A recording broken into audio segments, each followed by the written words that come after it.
Sí, sí, te escucho.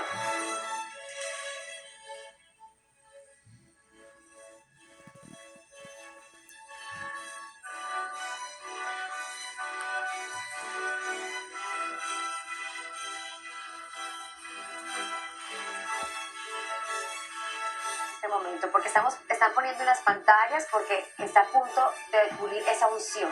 Exactamente. Estas pantallas lo que previenen es que todo el mundo ve lo que está sucediendo ahí adentro porque es el momento más misterioso del rito de coronación. Es el momento en el que el monarca es despojado de sus vestimentas, de aquellos distintivos que lo distinguen frente a nosotros, los seres humanos, para pasar a ser un ser humano más, un mortal más, porque él lo es así frente a Dios. Es el momento especial de consagración, muy intenso, muy álgido, donde el signo de la cruz, utilizando el óleo sagrado, el óleo crismal, se le presenta en distintas partes del cuerpo. Si ustedes se fijan, le están sacando el atuendo de Estado al rey Carlos, de tal manera que no haya ningún tipo de distinción, porque ante Dios él es una persona más.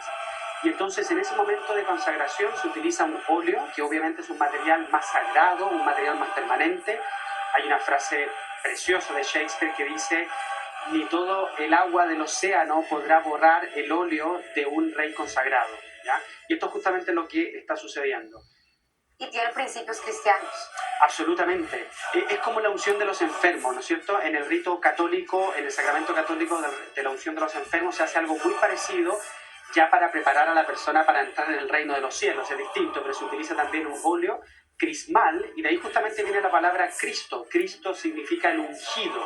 Por lo tanto, el monarca ahora va a pasar a tener una función casi sacerdotal de vínculo entre el pueblo y Dios a través de esta unción. Y también es interesante mencionar que este óleo viene de monasterios del Monte de Olivo. Es muy importante recalcar eso, y que tiene una combinación de aceites con jazmín, con rosa, con canela, con neroli, con ámbar, también con naranja. O sea, es un aroma, dicen que maravilloso. Y de hecho antes, en la coronación, por ejemplo, de la reina Isabel, se usaba vómito de ballena, que era una esencia que todos los monarcas anteriores lo hicieron. No está en esta es totalmente exacto, totalmente vegana. Gracias, mi querida Joana, es vegana. Y es interesante cómo ahora pues cambiaron esta parte, rompiendo un poquito la tradición, como estábamos comentando desde el inicio de la transmisión. Y ese óleo crismal, como tú decías, viene de los Montes de los Olivos, precisamente del monasterio donde está enterrada la abuela del rey Carlos. Exactamente. La abuela y la familia del rey Carlos tuvieron una vida bastante trágica, bastante difícil. Hay que pensar que ellos provienen de la monarquía de Grecia, que en su momento fue expulsada del país. La madre, ¿no es cierto?, de Felipe se fue a vivir un tiempo al Palacio de Buckingham y pasó sus últimos días como monja ortodoxa en un monasterio muy próximo al Monte de los Olivos, que vincula toda esta ceremonia con asuntos del Antiguo Testamento, ¿no es cierto?, con la coronación del rey Salomón, con el rey, que es justamente lo que estamos escuchando en este momento. O sea, Zadok the priest, ¿no es cierto?, Zadok el sacerdote, corona al rey Salomón. Esa es la letra del himno que estamos escuchando, compuesto por Händel especialmente para esta ceremonia. Y este aceite fue entregado por el obispo anglicano de Jerusalén. Lo vimos ahí en ese momento, un momento muy importante, porque esto es la cúspide, una de las, aparte de la coronación, es la cúspide de esta celebración que estamos viendo aquí. Es el momento más importante. Mira el rey Carlos, y hemos visto cómo paso a paso la ceremonia ha llevado cada uno de los procedimientos que supuestamente se iban a dar a cabo: el reconocimiento, el juramento, donde él en su momento confirma su compromiso con su pueblo, promete la justicia, apoyar a la ley, la Iglesia de Inglaterra y cuidar sobre todo a su pueblo. Y otro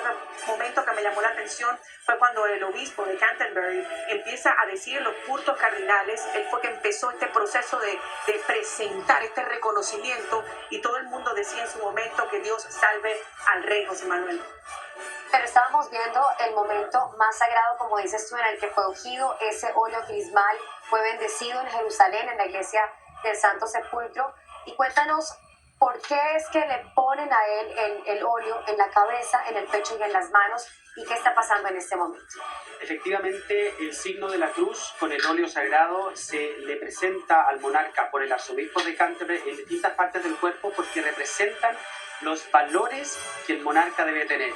El valor de la valentía, el valor de la justicia, el valor de la bondad, la fortaleza, ¿no es cierto? Son virtudes que el monarca debe tener, y que son representadas a través del signo de la cruz que el arzobispo de Canterbury le hace en distintas partes del cuerpo. Y ya como comenzamos a ver el siguiente proceso en este rito, que es la investidura. Explícanos qué está pasando con esta túnica que le están colocando, la supertúnica. Bueno, quienes ven la transmisión se fijaron que el rey Carlos pasó de un atuendo muy, muy sencillo, ¿no es cierto?, en la unción, a volver a vestirse, ¿no es cierto?, con los atuendos propios del Estado, y se le pone encima lo que se conoce como el colobium sindonis, o la supertúnica. Es una túnica de oro, de hilo de oro bordada, con también emblemas florales que representan a Irlanda del Norte, que representan a Escocia, que representan a Gales, ¿no es cierto?, las distintas naciones que componen el Reino Unido, y que es una túnica que ha sido utilizada en varias de las últimas coronaciones. Lo vemos ahora incluso sentado en la silla de coronación. Y ahora esta silla de coronación, interesante mencionar que tiene 700 años, de hecho la restauraron y aquí se le está presentando al obispo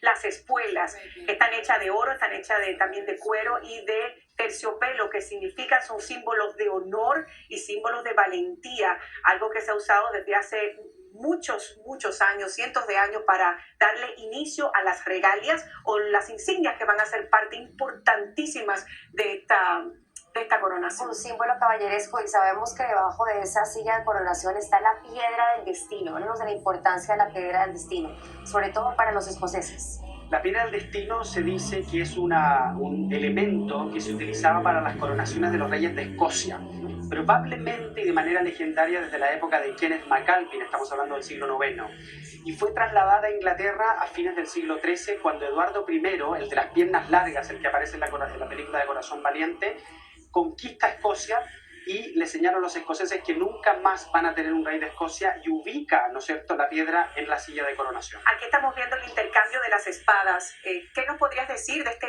parte de la ceremonia? Esta es una parte muy simpática de la ceremonia porque se presenta esta espada que luego va a ser llevada al altar y va a ser redimida, es decir, va a ser recuperada por el monarca pagando simbólicamente una cantidad de monedas, que es una especie de ofrenda que el monarca hace a la abadía de Westminster por acoger esta maravillosa ceremonia. Y él también es el líder de las fuerzas militares, el líder de la iglesia, de las cortes de las fuerzas militares y el jefe de Estado.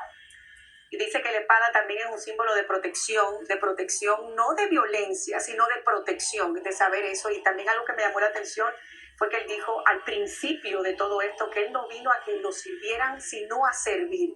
La nota de apertura de sus primeras palabras fue cuando el niño lo aclama, le da la bienvenida, lo vimos al principio, y él dice estas palabras que me parecen muy interesantes, su lema de servir. Exactamente lo mismo vimos con el Papa, ¿no es cierto?, que se presenta en su título como el siervo de los siervos de Dios, es decir, el servicio está realmente al centro como un valor fundamental de la monarquía británica y está muy, muy presente en estos símbolos de la coronación. ¿Por qué no vemos la unción de él, pero sí vamos a ver la de Camila? Bueno, porque la unción de Camila y la coronación de Camila en realidad toma un papel completamente secundario respecto al monarca. O sea, verdaderamente la delegación del poder, quien ostenta el poder y la autoridad es el monarca y no la reina consorte. Por lo tanto, la unción de Camila es una unción, podríamos decir, más protocolar, más simbólica, que una que realmente represente la delegación divina del poder, que en este caso recae sobre los hombros de la persona que vemos en pantalla. Y el estar allí sentado lo conecta con todos los monarcas que han sido coronados en esta silla de 700 años. Increíble, ¿no? Es impresionante, yo van a pensar que en esa silla estuvo Enrique VIII. La reina Victoria, la reina Isabel I, ¿no es cierto?, que también fue una reina realmente importante. Todos los monarcas desde hace 700 años han estado sentados en esa silla. Me imagino qué estará pasando por la cabeza y el corazón del rey Carlos en este momento. Finalmente. Sí, porque aunque uno se prepare, aunque tú te prepares, no es lo mismo ya estar ahí, ¿no? Otra de las cosas que va a venir que es muy interesante son los brazaletes que representan la sabiduría y otras cosas que él como monarca se entiende que debe tener. Viene después de la espada que tiene unas perlas y está pues bellísimamente diseñada. Claro, no es una espada para ser utilizada en una función militar, sino que es una espada ornamental, simbólica. Aquí ustedes ven el momento, ¿no es cierto?, donde el deán de Westminster vendría a ser como el dueño de casa, deposita la espada en el altar y luego simbólicamente se redime, se recupera esa espada pagando un costo que es, en definitiva, la donación, la ofrenda que la monarquía hace a la abadía de Westminster por acoger esta ceremonia. Bueno, y cabe recalcar que esa espada de la ofrenda fue forjada en 1820 y tiene una hoja de acero y está montada en oro y engastada con joyas. Ahí vemos toda la regalia desplegada. Aquí hay un vínculo muy interesante respecto al funeral de la reina Isabel II el año pasado, ¿no es cierto? Así es como la regalia fue retirada de su ataúd para ser ubicada en el altar de la capilla de San Jorge, luego desde el altar también, desde Dios, se entregan estos símbolos del poder al monarca, en este caso desde el altar de la abadía de Westminster.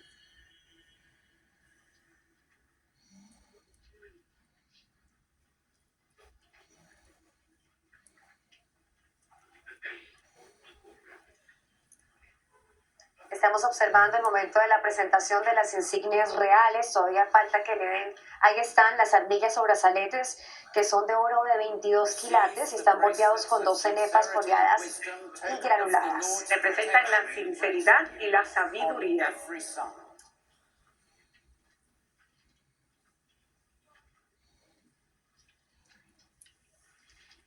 Y también son símbolos de caballería y liderazgo militar y simbolizan el vínculo que une a los soberanos con su pueblo, con sus súbditos. Aparte de estos brazaletes, veremos que el rey recibirá un anillo, que es justamente un símbolo del compromiso. Es como el matrimonio que se sucede entre el monarca y su pueblo. Al igual que esposo y esposa o hasta el papa, simboliza lo mismo, una unión inquebrantable. Y de hecho Camila también va a recibir un anillo más tarde en la coronación. Estamos viendo un momento muy especial porque el heredero al trono le está poniendo la estola al rey. ¿Qué significa esto? La estola en el mundo católico representa la cruz que cargó Cristo. Es una cosa simbólica, obviamente la estola no pesa, pero es un símbolo de la cruz que llevó a Cristo a la crucifixión y a la redención. Y se mantiene justamente en este rito que, a pesar de coronar al jefe supremo de la Iglesia Anglicana, es fundamentalmente un rito de raíces y de tradición católica. También está la estela real, esta manta real, que es muy importante. ¿Qué significa esta? Esta manta real es la que contiene, como explicábamos hace un momento, los emblemas principales, florales, de cada una de las naciones que representan al Reino Unido. Vamos a ver la rosa, que representa a Inglaterra, el cardo, que representa a Escocia, el puerro, que es una representación muy típica de lo que es Gales, y finalmente el trébol, que ya desde la época de San Patricio, ¿no es cierto?, representa a lo que es Irlanda. Tal cual como el emblema que contiene cada una de esas insignias, ¿no? De una manera u otra. Y qué increíble fue ver a William ponerle la estola, porque el próximo va a ser él. A él se la van a poner, y es lo que veníamos diciendo desde el principio, que William iba a tener un rol oficial muy importante aquí.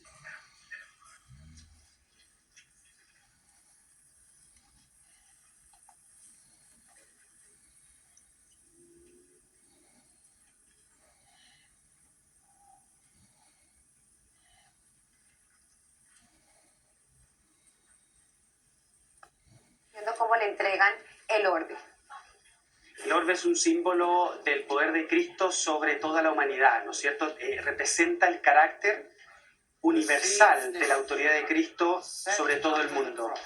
Está hecho de oro, por adentro está hueco, pero está hecho de oro y tiene piedras preciosas. Escuchemos.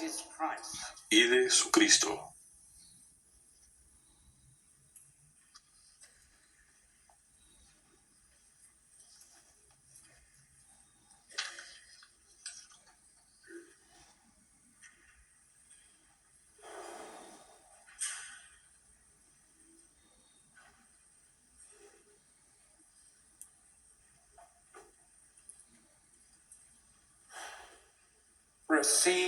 Recibe este anillo, símbolo de dignidad real y signo del pacto jurado este día entre Dios y Rey y su pueblo.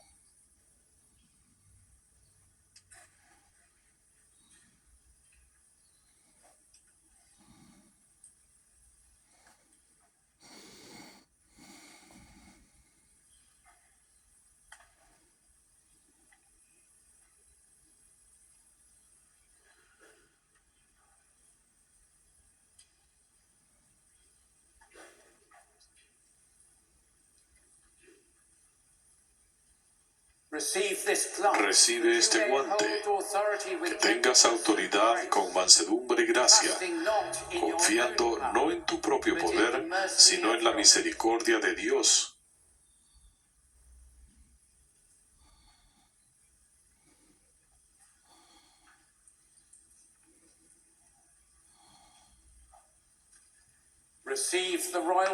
Recibe el cetro real, el estandarte del poder real y la justicia.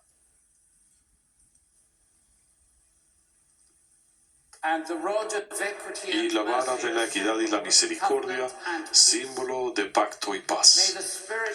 Que el Espíritu del Señor, que ungió a Jesús en su bautismo, os unja hoy, para que ejerzas autoridad con sabiduría y dirijas vuestros consejos con gracia, para que por tu servicio y ministerio a todo tu pueblo, la justicia y la misericordia se vean en toda la tierra.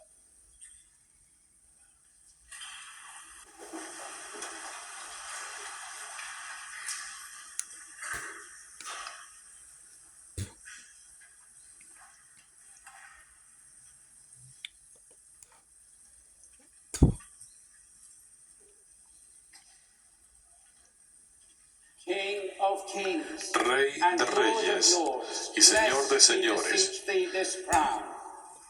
bendito seas y te suplicamos que esta corona sea santificada a tu siervo Carlos, sobre cuya cabeza la pones hoy como signo de majestad real, para que sea coronado con tu gracia y lleno de abundante gracia y todas las virtudes principescas.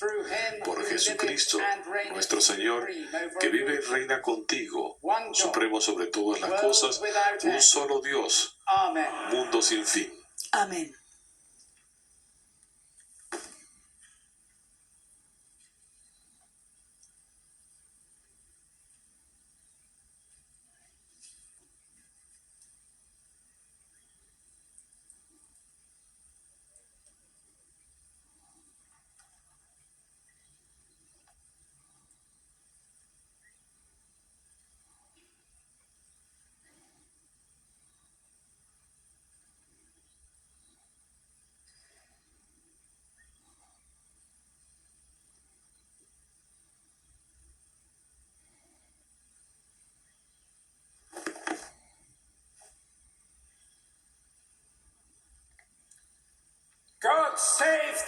Dios salve al Rey. Dios salve al Rey.